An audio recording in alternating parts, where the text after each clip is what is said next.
एक बार की बात है, एक छोटे से गांव में गुरुजी नाम का एक बुद्धिमान बूढ़ा व्यक्ति रहता था। वह भविष्य की भविष्यवाणी करने की अपनी क्षमता के लिए जाने जाते थे।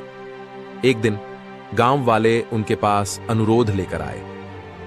गुरुजी, क्या आप हमें बता सकते हैं कि अगली बड़ी आपदा हमारे गांव पर कब आएगी? उन्होंने उत्सुकता से पूछा। गुरुजी ने रहस्यमय मुस्कान के साथ उत्तर दिया, मैं आसन्न खतरे को केवल तभी बता सकता हूं जब आप बिना किसी प्रश्न के मेरी सलाह का पालन करने का वादा करेंगे।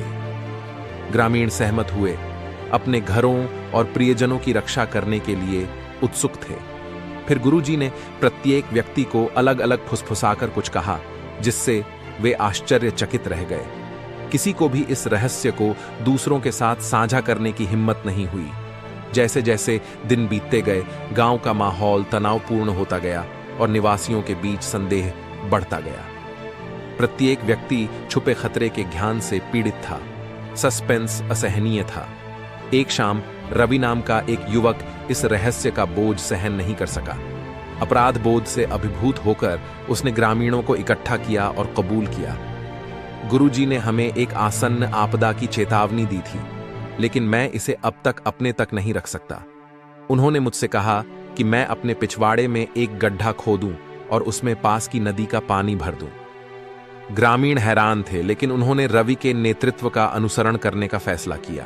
प्रत्येक व्यक्ति ने एक गड्ढा खोदा और उसे पानी से भर दिया। जैसे ही उन्होंने कार्य पूरा किया, वे उत्सुकता से उस आपदा का इंतजार करने लगे जो कभी नहीं आई थी। दिन हफ्तों में बदल गए और गांव सुरक्षित रहा।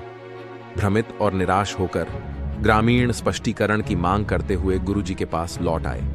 गुरुजी ने मुस्कुराते हुए कहा, सच्ची आपदा कोई बाहरी खतरा नहीं, बल्कि आपके बीच उभरी आंतरिक कलह थी। आपने संदेह और अविश्वास को अपने समुदाय में जहर घोलने की अनुमति दी। पानी से भरे गड्ढे आपके द्वारा उठाए गए अनावश्यक बोझ का प्रतीक थे। ग्रामीणों को एहसास हुआ कि गुरुजी ने उन्हें अविश्वास की विनाशकारी शक्ति के बारे में कितना गहरा सबक सिखाया था। उस दिन के बाद से उन्होंने अपने संबंधों को मजबूत करने के लिए मिलकर काम किया और कभी भी आधारहीन संदेह को अपने समुदाय को विभाजित नहीं होने दिया। और इसलिए गांव समृद्ध हुआ, यह जानकर कि कभी-कभी सबसे बड़े खतरे वे होते हैं जो हम अपने भीतर पैदा करते हैं।